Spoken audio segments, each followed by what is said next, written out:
네, 여름철 세균과 바이러스로 인한 입속 질환, 위험한 질환인지 일시적인 질환인지 의견이 분분한데요. 약손 상담실을 통해서 자세히 알아보도록 하겠습니다. 네, 오늘 첫 번째 사연이 도착했는데요. 살펴보겠습니다. 남자아이 둘을 키우는 주부입니다. 학교 친구들과 신나게 물놀이를 하고 온 두 아이. 얼마나 신나게 놀았던지 여름 감기에 걸려왔습니다. 열이 있어서 해열제를 먹이고 엉덩이와 손등에 작은 물집 같은 것이 생겨서 약을 발라주었습니다. 네. 요즘 유행하는 수족구 같진 않았고 첫 아이는 뇌수막염 예방접종도 맞아서 일반 약을 발라주는 수준에 멈췄는데 괜찮을까요? 장난꾸러기 아이들이라서 매번 병원에 갈 수 없으니까 집에서 처치를 했는데 어때요, 교수님? 괜찮은 건가요? 우선 사람이 많은 곳을 방문을 했다가 열이 나고 발진이 발생하게 된 경우인데요.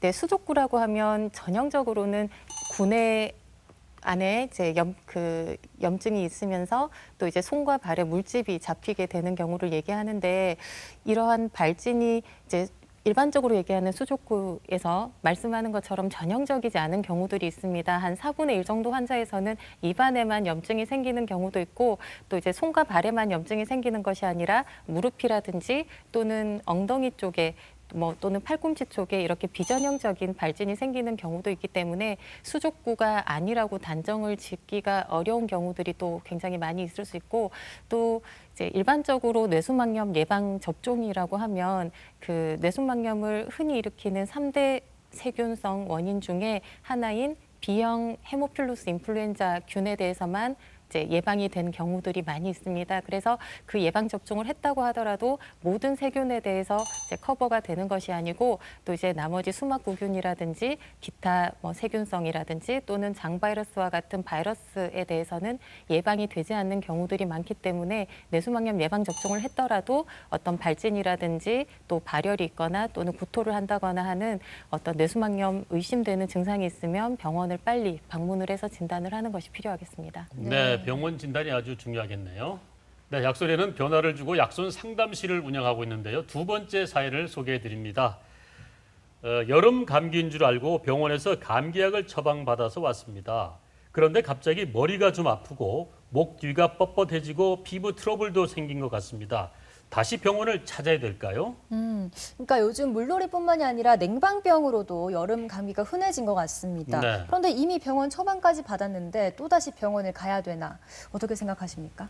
그 뇌수막염의 전형적인 증상 같은 경우에는 발열이 있고 또 목이 뻣뻣해지고 구토가 생기고 또 이제 그런 경우들을 전형적인 경우라고 볼 수 있는데, 초기 증상은 감기 증상이나 이제 장염 증상처럼 생길 수가 있습니다. 그래서 이제 여름 감기인 줄 알았는데 평소보다 좀 이제 기간이 좀 길어진다든지 증상이 좀 심하다든지 또는 감기처럼 생각을 했었는데 중간에 머리가 아프고 발열이 생기거나 구토가 생기거나 하는 증상이 생기면 뇌수막염으로 이완됐을 확률이 있기 때문에 병원에 가서 진단을 받는 것이 필요할 수 있습니다. 네.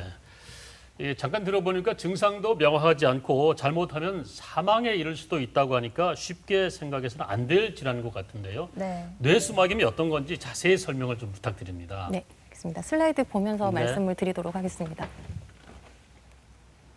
우선 뇌수막이라고 하는 것은 뇌와 척수를 보호하는 세 층의 막이 있습니다. 제일 바깥쪽에 있는 것이 경막, 두 번째 있는 것이 지주막, 제일 안쪽에 뇌와 인접하는 부분을 연막이라고 얘기를 하는데요. 뇌척수액은 이 세 층의 막 중에서 지주막이라고 하는 이 속에 이제 흘러다니면서 뇌와 척수를 충격으로부터 보호하고 영양물질을 공급을 하게 됩니다. 그런데 이 뇌수막염이라는 것은 여러 가지 원인에 의해서 발생을 할 수 있지만 대부분은 바이러스라든지 세균과 같은 미생물이 뇌척수액 안으로 침투를 하면서 염증이 발생을 해서 이제 발생을 하게 되는데, 그 뇌척수액 안에 염증 물질이 있다 보면 그것을 둘러싸고 있는 뇌수막에 부종이 발생을 하게 됩니다. 네, 뇌수막과 뇌수막염에 대해서 알아봤는데요. 이 수족구병을 방치하면 뇌수막염이 될 수도 있고요. 또 뇌수막염을 방치하면 또 다른 위험에 노출될 수 있다고 합니다. 이게 뇌염으로까지 이어질 수 있다고 하던데요.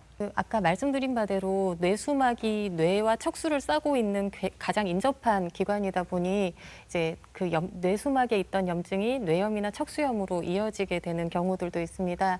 그래서 그 뇌수막염과 뇌염의 감별할 점은 의식 변화가 있는 점, 그리고 어떤 국소적인 신경 증상 또는 경련이 많이 동반을 하게 될 경우에 감별을 하게 될 수 있는 임상적인 그런 증상들이 될 수 있는데, 이러한 경우에는 저희들이 그 어떤 뇌 영상 촬영이라든지 기타 검사를 통해서 뇌염이 있는지를 확실하게 확인을 하게 되고, 치료 방향도 뇌수막염과 뇌염일 경우에는 조금 더 다르게 적극적으로 진행이 되게 됩니다. 그 뇌염이 될 수 있는 원인균들은 우선 바이러스 중에서는 가장 흔한 원인이 저희가 그 단순 포진 바이러스라고 하는 것이 있습니다. 그것이 가장 흔한 원인이 될 수가 있겠고, 그 외에는 수두 바이러스라든지 또는 앱스타인바 바이러스, 거대세포 바이러스, 일본 뇌염 바이러스 등이 뇌수막염이었다가 뇌염으로 갈 수 있는 잠재적인 원인들이 될 수가 있고, 세균 중에서는 세균성 뇌수막염의 3대 원인인 헤모필루스 인플루엔자, 폐렴구균, 수막구균 등이 75%를 차지를 하게 됩니다. 그래서 아까 임상 증상에서 뇌염이 된 것으로 의심이 되는 경우라든지, 또는 환자 나이가 어리거나 어떤 면역이 조금 저하된 것으로 생각되는 위험 인자가 있는 경우에는 항생제와 항바이러스제를 세균이 배양이 되기 전에 처음부터 적극적으로 쓰게 되는 경우들이 많이 있습니다. 네, 그렇군요. 자, 뇌수막염과 뇌염이 심각한 전염임 상황이 있어야 걸릴 것 같지만은 이 남자분들 특히 잘 보셔야 될 것 같은데, 저도 해당이 될 것 같습니다. 네. 코털을 잘못 뽑아도 발생할 수 있다고 하는데 네. 교수님 어떻습니까?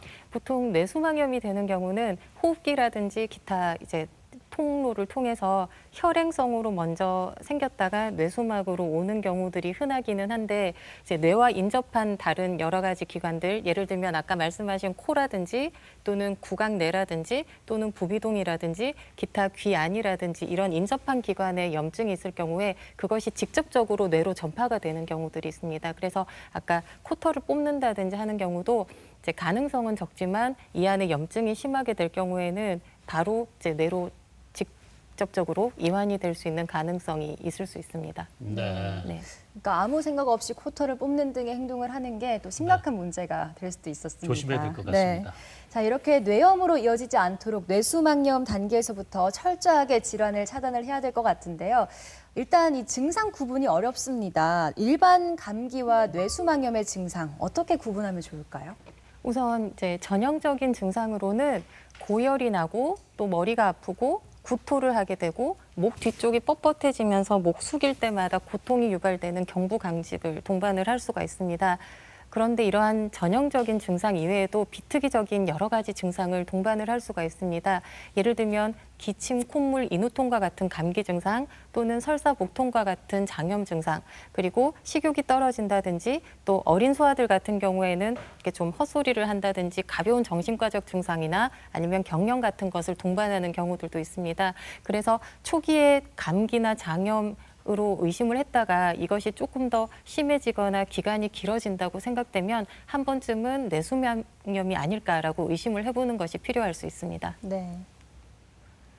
그리고 기타 동반할 수 있는 증상으로는 팔다리가 쑤시고 아프다든지, 또는 어린 영아들 같은 경우에 평소와 달리 심하게 부친다든지, 자꾸 잠을 자려고 한다든지, 또 여러 가지 형태의 발진이 생기는 경우, 그리고 또 대천문이 아직 닫히지 않은 어린 영아들 같은 경우에는 대천문이 팽창되는 것을 또 이제 일부 증상으로 또 확인을 할 수가 있습니다. 네, 뇌염과 뇌 증상, 뇌염과 뇌수막염 증상에 대해서 알아봤는데요.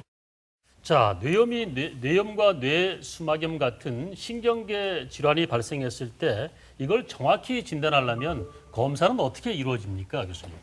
우선 가장 핵심적이고 중요한 검사가 뇌척수액 검사라고 하는 것입니다. 뇌척수액 검사는 환자를 눕혀서 옆으로 웅크린 자세에서 이제 아래쪽에 요추 사이의 공간을 길고 가는 바늘로 찔러서 뇌척수액 일부를 얻게 됩니다. 그래서 이 뇌척수액 안에 염증이 실제로 있는지 없는지로 뇌수막염이 있는지를 일단 진단을 하게 되는 것이고요. 그리고 이제 뇌척수액 안에 염증이 있는지 없는지는 백혈구가 증가됐는지 아닌지로 진단을 하게 됩니다. 이제 신생아기 같은 경우에는 뇌척수액 1마이크로리터 안에 백혈구가 30개보다 넘어서는 경우, 신생아기 이후 같은 경우에는 5개보다 넘어가게 되는 경우를 뇌척수액 안에 염증이 있다라고 판단을 하게 되고, 그 뇌수막염으로 진단을 하게 되는 것이고요. 그리고 이제 세균성인지 아닌지 확실하게 진단을 하려고 하면 배양 검사를 통해서 진단을 해야 되는데 그것은 보통 수일 내지 일주일 내외의 시간이 걸릴 수가 있습니다. 그래서 그 안이라도 혹시나 이제 세균성이 의심되는 경우에는 빠르게 항생제를 써줘야 되기 때문에 단백질의 농도가 높은지 낮은지 혹은 당이 어떤지, 색깔이 어떤지, 뇌압이 높은지 낮은지 기타 여러 가지 소견으로 세균성인지 바이러스성인지를 일단 예견을 할 수 있는 포인트로 활용을 하게 되고 그리고 처음에 뇌수막염 검사를 하게 됐을 때 배양 검사가 나오기 전까지 그람 염색이라든지 PCR 검사 또는 여러 가지 이제 관련된 화학적인 검사를 통해서 저희가 원인을 감별하는 데 참고를 하게 됩니다. 그리고 이제 그 뇌척수액 검사 제외하고도 혈액 검사를 통해서 저희가 이제 염증 소견이 높은지 낮은지 또는 기타 혈액 검사상에 어떤 변화가 있는지도 확인을 하게 되고 혈액 검사 내에도 세균이 배양되는지를 확인을 하게 되고요. 그리고 소변 검사도 여러 가지로 이제 중요한 이제 원인을 감별하는 데 있어서 참고로 활용을 하게 됩니다. 그리고 아래쪽에 있는 뇌 영상 검사라든지 청력 검사 또는 뇌파 검사는 필수적으로 이루어지는 검사는 아니지만 뇌 영상 검사 같은 경우에는 저희가 뇌척수액 검사를 하기 전에 환자의 의식 변화가 있다든지 증상이 너무 심하거나 또는 뇌부종이 심할 경우에는 바로 뇌척수액 검사를 하게 되면 뇌탈출증과 같은 굉장히 위험한 이제 합병증이 발생을 할 수 있기 때문에 이제 저희가 척수액 검사를 하기 전에 일부 환자들 같은 경우에 시행을 하는 경우도 있고 또는 저희가 치료 기간 중에 열이 너무 오랫동안 안 떨어진다든지 또는 중간에 의식 변화가 있다든지 경련이 자꾸 재발한다든지 하는 소견을 보일 경우에는 혹시나 뇌염으로 예환되지 않았는지 뇌영상 검사를 추적으로 이렇게 확인을 하는 경우들이 있습니다. 그리고 청력 검사 같은 경우에는 이제 특히 어린 소아들 같은 경우에 뇌수막염을 앓고 나서 심각한 합병증 중에 하나로 청력이 소실이 되는 경우들이 있습니다. 그래서 청력 검사는 특히 소아들 대상으로 해서 시행을 하게 되는 경우들이 많이 있고요. 그리고 뇌파 검사는 모든 환자들이 시행하는 것은 아니지만 중간에 경련이 자꾸 재발한다든지 하는 경우에는 뇌파 검사를 추가적으로 시행을 할 수가 있습니다. 네. 네, 진단을 위해서 여러 가지 검사가 있군요. 네, 이렇게 다양한 검사법이 있지만 네. 조기 검진은 쉽지가 않다고 합니다. 이 외국의 사례지만요, 식중독인 줄 알고 방치했다가 피부가 괴사되는 그런 위험에 놓인 환자도 있다고 합니다. 이 조기 빠른 진단이 어려운 뇌수막염 도대체 왜 생기는 건지 그 원인이 궁금합니다. 세균에 의한 경우에는 세균성 뇌수막염이라고 해서 뇌척수액 자체에서 세균이 배양이 돼야 됩니다. 그리고 무균성 뇌수막염은 세균성을 제외한 나머지를 얘기를 하게 되는 것인데 대부분은 바이러스성을 얘기를 하게 됩니다. 세균성 뇌수막염 같은 경우에는 초기 증상은 바이러스 뇌수막염과 비슷하게 진행이 되지만 며칠 내로 증상이 굉장히 악화되는 경향성이 있습니다. 그리고 바이러스성에 비해서 발병률은 낮지만 심각한 합병증이나 또는 사망에 이를 수도 있는 응급한 질환입니다. 그래서 뇌척수액 소견이 나오기 전까지 의심이 되면 경험적인 항생제를 곧바로 투여하는 것이 권장이 되고 그리고 이제 어린 소아들 같은 경우에는 청력 소실 같은 그런 신경학적 합병증이 생기는 경우들도 있기 때문에 보조적 치료로 스테로이드를 같이 쓰는 경우도 있을 수가 있습니다. 세균성 뇌수막염의 3대 원인균은 이제 우선 폐렴구균, 두 번째로 수막구균, 세 번째로 B형 헤모필루스 인플루엔자균을 들 수가 있습니다. 우선 폐렴구균 같은 경우에는 그 소아뿐만 아니라 성인에서도 세균성 뇌수막염을 일으키는 가장 흔한 균 중에 하나이고 특히 중이염을 가장 잘 일으키는 2대 균 중에 하나입니다. 이름은 이제 폐렴구균이기 때문에 폐렴을 잘 일으킬 것 같지만 폐렴 이외에도 뇌수막염이라든지 뇌염, 신막염, 복막염 같은 다양한 감염을 일으키게 되고 이제 우리나라에서는 기본 예방 접종에 해당이 되기 때문에 이제 소아들 같은 경우에는 이 백신으로 이제 폐렴구균에 대한 그 뇌수막염은 다 예방이 가능한 것으로 나와 있습니다. 그리고 두 번째는 수막구균인데요. 수막구균 같은 경우에는 세균성 이제 원인 중에서도 가장 경과가 좋지 않고 이제 후유증이 심할 수 있는 균입니다. 이제 혼수와 사망으로 빠르게 진행을 할 수가 있고 만약에 폐혈증으로 진행을 하게 되면 몇 시간 내로 이제 한 반수 정도가 사망을 할 수 있게 되는 엄청나게 이제 경과가 좋지 않은 균에 해당이 됩니다. 특히나 면역기관이 손상된 사람이라든지 노인들 같은 경우에 발생률이 높을 수가 있고요. 이제 특징적으로 발진을 동반을 할 수가 있는데 물론 이제 그 수족구라든지 여러 가지 발진 동반할 수 있는 다른 바이러스성들도 있겠지만 수막구균에 의한 발진 같은 경우에는 상대적으로 발진이 굉장히 심하게 되고 또 눌렀을 때 창백해지지가 않는 특성을 가지게 됩니다. 그래서 특히나 열이나 어떤 구토 같은 뇌수막염 증상이 있으면서 눌렀을 때 창백해지지 않는 발진을 동반할 경우에는 응급실에 빠르게 방문해서 진단을 받는 것이 중요하겠습니다. 백신으로 예방이 가능하지만 수막구균 같은 경우에는 선택 접종으로 되어 있습니다. 그래서 이제 뇌수막염 예방 접종을 했다라고 생각을 하지만 기본 접종만 시행한 경우에는 수막구균에 대해서는 커버가 안 된다는 점을 아는 것이 중요하겠고요. 그리고 세 번째로는 이제 B형 헤모필루스 인플루엔자균이라는 것이 있습니다. 이것은 이제 뇌수막염 백신 또는 히브 백신 이런 식으로 이제 보호자들한테 많이 불리고 있는 것인데 이제 아까 폐렴구균처럼 뇌수막염뿐만이 아니라 다양한 질병들과 관련이 있을 수가 있고 이제 기본 예방 접종에 속하기 때문에 이제 백신으로 예방이 가능한 질환으로 보시면 됩니다. 수막구균성 뇌수막염 같은 경우는 그야말로 응급질환이라고 하는데요. 네. 영유아기 아이들에게 발병 위험에 고비가 있다 그래요. 특히 언제 이 세균성을 조심해야 됩니까? 그 가장 위험한 두 시기가 만 1세 미만, 특히 6개월 이하의 아기들한테 굉장히 중요한 시기가 되는데 특히 조리원이라든지 사람이 많은 곳에 왔다 갔다 한 경우에 조금 위험한 요소가 될 수가 있겠고 또 청소년기 이후에 또 발병이 굉장히 증가하는 요인을 가지게 됩니다. 특히나 청소년기 이후에 기숙사 생활을 한다든지 또는 군대에 들어가게 된다든지 또는 유행하는 지역에 여행을 한다든지 하는 경우에는 반드시 수막구균에 대한 예방접종이 필요하겠습니다. 네. 네. 그리고 지난 한 해 동안 전국 산후조리원에서 신생아 약 510명이 바이러스에 감염된 걸로 조사가 됐다고 네. 합니다. 이렇게 신생아에게서 발생하는 뇌수막염이 더 심각해 보이는데 어떻게 보시나요? 네, 신생아에서 발생할 수 있는 세균성 뇌수막염 같은 경우에는 B형 사슬알균과 대장균이 75%를 차지하게 됩니다. 특히나 미숙아처럼 면역이 더 취약한 경우에 더 흔한 것으로 알려져 있고요. 그리고 국소 감염이라든지 폐혈증과 연관되어서 발생하는 경우가 훨씬 더 많이 있습니다.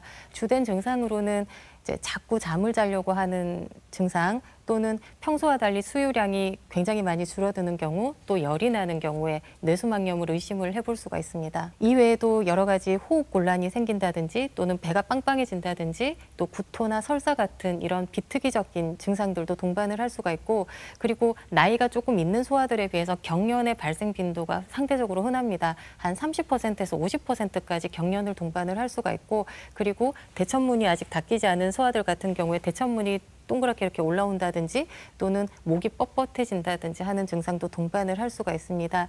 아까 두 가지 흔한 경우가 이제 사슬알균하고 또 이제 그 대장균이 의심이 된다고 말씀을 드렸었는데 이 두 가지 같은 경우에는 백신으로 예방이 되지 않고 빠르게 항생제를 치료해 주는 것이 가장 좋은 치료법이라고 할 수 있겠습니다.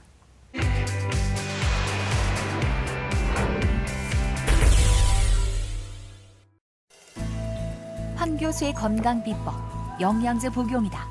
제가 수면이라든지 식사라든지 이런 것들이 규칙적이지 못한 생활 그리고 또 바쁘고 일이 많고 피곤한 생활들이 좀 자주 반복되는 경우가 많기 때문에 이제 그 뇌 기능을 정상적으로 유지하고 또 신체도 좀 덜 피로하게 유지를 하기 위해서 비타민이라든지 미네랄 또는 여러 가지 아미노산 같은 것들을 기능에 따라서 또는 제 몸 상태에 따라서 섭취할 때가 있습니다.